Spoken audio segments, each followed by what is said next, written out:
Bienvenidos a la presentación del ítem 1. Escogí fundaciones que vendría a ser Zapata Corrida. Mi nombre es Natalia Morales Rivero. Estoy cursando la materia de prácticas preprofesionales con el arquitecto Daniel Espinosa.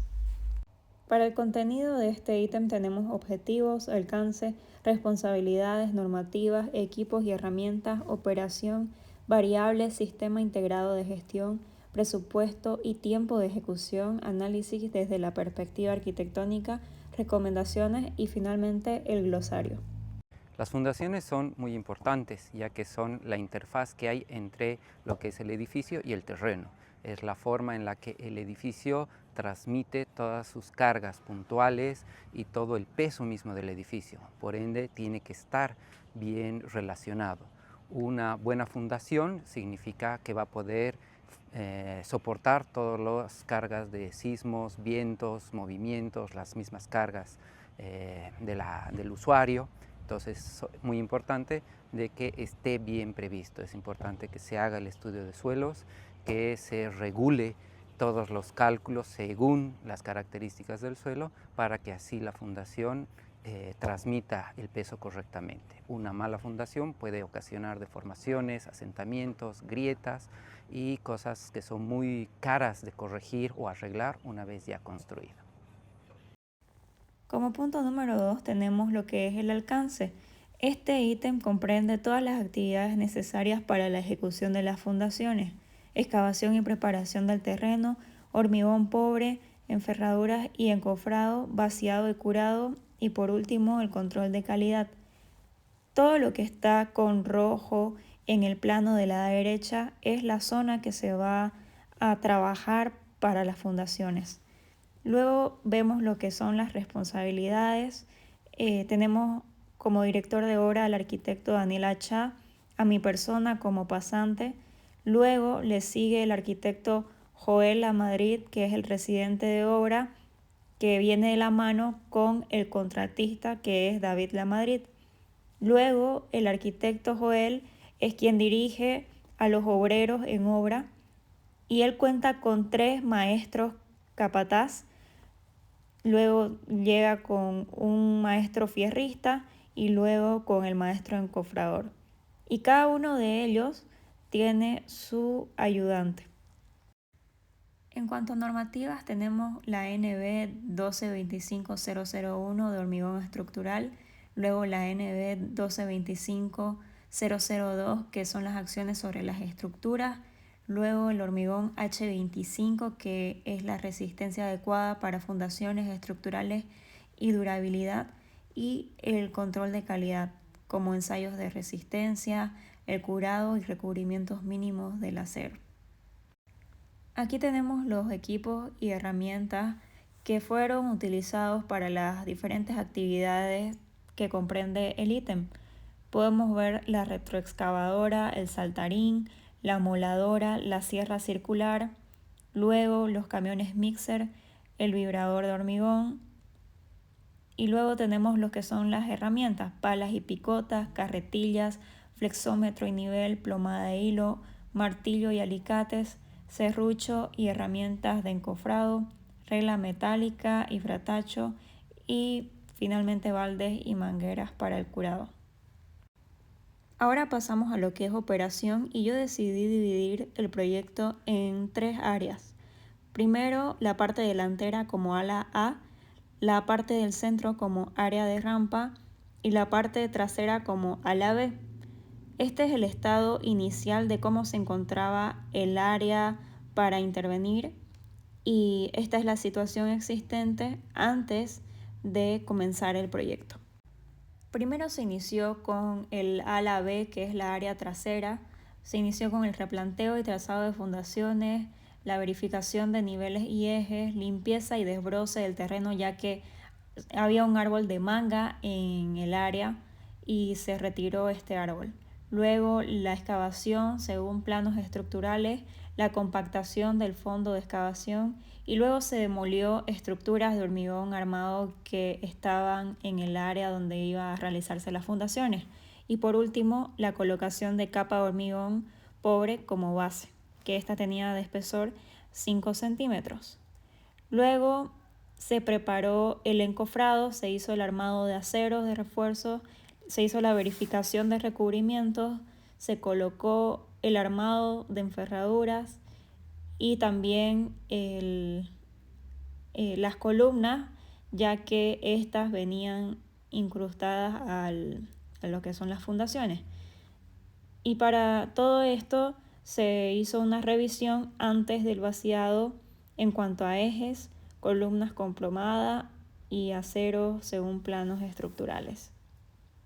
Luego, la preparación del área del ala A, que es la parte delantera, y también el área de rampa. Aquí lo que se realizó fue un replanteo de trazado de fundaciones y verificación de niveles y excavación y ejes, perdón. Luego se demolió las estructuras de hormigón armado que estaban en la zona y se realizó el picado de piso, ya que había piso de cemento a diferencia del área trasera. Se realizó la compactación del fondo de excavación y también se colocó la capa de hormigón pobre. Y para estar listos para el vaciado se hizo la preparación del encofrado. Igualmente la colocación de armado de enferraduras, tanto de fundaciones como de columnas, la instalación y apuntalamiento del encofrado y también se hizo su respectiva revisión antes del vaciado de los ejes, de las columnas con plomada y acero según planos estructurales. Para el durante de la operación podemos ver que se hizo un vaciado de 2 días, primero el 21 de marzo de 28 metros cúbicos y el 2 de abril de 24 metros cúbicos. Ahí podemos ver en el plano las áreas que fueron vaciadas y ahí tiene su respectivo color de cada fecha. Antes de comenzar el vaciado se tuvo que hacer una revisión de toda el área y fue supervisado por el director de obra durante todo el proceso de vaciado para poder garantizar la calidad estructural. Primero se humedeció el encofrado, que esto se realiza para evitar la absorción de agua del hormigón y garantizar un mejor fraguado. Luego se realizó el armado de mangueras, dependiendo la distancia se va aumentando más brazos, y luego la distribución manual, que fue el personal de Polymix quien hace el uso de la manguera de forma uniforme mientras los obreros esparcen, y se usa la vibradora para poder eliminar los vacíos y mejorar la compactación. Para poder nivelar el hormigón se realizó el marcado de cotas en el encofrado. También se realizaron los ejes con hilos guías y así poder verificar luego con nivel y el vaciado pueda llegar hasta alcanzar las marcas establecidas. Luego del vaciado podemos ver que se inició el proceso de curado del hormigón para evitar fisuras y pérdidas de humedad. El hormigón inicia su fraguado entre 6 a 12 horas después de lo que es el vaciado. Se tiene que realizar un humedecimiento constante para poder garantizar la resistencia y la durabilidad de este. Y finalmente se realiza el desencofrado lateral aproximado entre unas 24 y 48 horas, dependiendo las condiciones de la fundación. Aquí podemos ver fotos de lo que es el área posterior y luego lo que es el ala delantera y el área de rampa, que es la parte central del proyecto. Como variables tenemos primero la zapata corrida, que es la que se utilizó para el proyecto, que es una fundación continua que distribuye las cargas de un muro a lo largo de toda su longitud. Y como opciones de variables tenemos la zapata conectada, que es una fundación compuesta por 2 o más zapatas unidas por una viga que distribuye las cargas entre columnas. Y por último la zapata aislada, que es una fundación individual que transmite al suelo la carga de una sola columna. Y aquí podemos ver un poco el proceso de lo que es la zapata conectada. Su proceso del antes, o sea, de preparación, podemos ver que se realiza el replanteo de ejes y ubicación de las columnas. Luego sigue con excavación de las zapatas y de la vía de conexión para luego nivelar y hacer la respectiva limpieza de la base, para después, en el durante, colocar el hormigón pobre, luego el armado de las zapatas y de la vía de conexión, luego instalación de arranques de columnas y finalmente el vaciado y vibrado conjunto para garantizar la unión estructural. Finalmente, en el después, es el curado y el control. El curado del hormigón, la verificación de alineación y niveles y conexiones y relleno y compactación del terreno. Luego el proceso de la zapata aislada sería en el antes, en cuanto a su preparación, hacer el replanteo y ubicación de la columna, luego la excavación puntual hasta la cota de fundación y luego nivelación y limpieza de la base. Para el durante se coloca el hormigón pobre, luego el armado de la parrilla de acero y arranques de columna para después hacer el vaciado y el vibrado del hormigón. Finalmente, el curado y control. El curado del hormigón durante el tiempo especificado, luego verificar las dimensiones y niveles para luego ver el relleno y compactación del terreno. Como siguiente punto tenemos el sistema integrado de gestión, en este caso seguridad ocupacional. Los obreros utilizaban botas, uniformes y también guantes. En seguridad medioambiental tenemos el aprovechamiento y reutilización de materiales de encofrado, el manejo responsable de excedentes de hormigón y excavación, la protección del suelo frente a contaminación por residuos de obra y la conservación del orden y limpieza para reducir impactos ambientales. Y en cuanto a gestión de calidad tenemos el cumplimiento de especificaciones técnicas del proyecto, el control de materiales certificados tanto del acero y como del hormigón, los ensayos de resistencia del hormigón y la verificación final de estabilidad, alineación y acabados. Aquí podemos ver el tiempo de ejecución que se tomó para poder realizar cada actividad para poder llegar a la finalización del ítem. Primero el picado de piso de cemento para fundaciones que duró 8 días, la excavación para fundaciones entre 16 días, el acero de refuerzo que se fue armando entre 12 días y el vaciado del hormigón que fue realizado entre 16 días. Aquí tenemos el presupuesto de lo que fue cada actividad. Primero el picado de piso, que tuvo un total de 4.604 bolivianos. La excavación para fundaciones, un total de 11.386 bolivianos.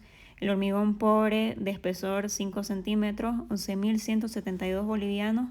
Y el hormigón para las fundaciones, que fue de 102.800 bolivianos. Con un total todo de 129.963 bolivianos. El análisis desde la perspectiva arquitectónica es que las fundaciones representan el inicio físico y estructural del proyecto arquitectónico, definen la estabilidad y soporte de toda la edificación. El hormigón H25 proporciona resistencia y durabilidad y aseguran el correcto desarrollo de los espacios arquitectónicos superiores. Son cosas innegociables 5 puntos. 1, la parte del estudio geotécnico. Es importante que se realice un estudio de suelos, se entienda todas las características y especificaciones que el mismo da sobre lo que soporta el terreno, el nivel freático, los coeficientes de corte y demás, que nos van a servir para el cálculo y dimensionamiento de las fundaciones. Después, el segundo punto es lo que es el replanteo o la puesta en obra, ¿no? Tenemos que estar seguros de dónde es la ubicación, cuáles son sus dimensiones, cuál es la profundidad, porque una vez realizado ya hacer correcciones más adelante es muy complicado y muy costoso. Tercero es ver las condiciones del terreno en el cual vamos a asentar. Entonces tenemos que ver la profundidad, tenemos que ver de que esté bien compactado, que esté bien realizado los cortes, el manejo de los materiales y demás, para que si hay alguna característica que diferencie o que se modifique a lo que estaba especificado, se corrija antes de vaciar la fundación. cuarto sería ya la condición de los materiales. Es muy importante que nosotros revisemos y controlemos que las dosificaciones, que la calidad de los materiales, que las condiciones de todos los agregados que se vayan a meter a la fundación sean los correctos, ¿no? Para que así la fundación trabaje según lo que tenemos especificado. Y finalmente el quinto es el manejo o la gestión del agua. El peor enemigo de una fundación es el agua, porque puede debilitar el terreno, puede cambiar las condiciones del terreno y que la fundación no transmita correctamente las cargas del edificio. Y por último tenemos el glosario. Aquí podemos ver una retroexcavadora que le dicen gallinita, ya que el brazo y el cucharón se mueven de forma similar a cuando una gallina pica el suelo. Luego la grifa, que es la herramienta manual usada en trabajos con varillas o aceros de refuerzo, y las galletas que se colocan debajo de las enferraduras para que el acero no toque el suelo y quede bien recubierto con concreto.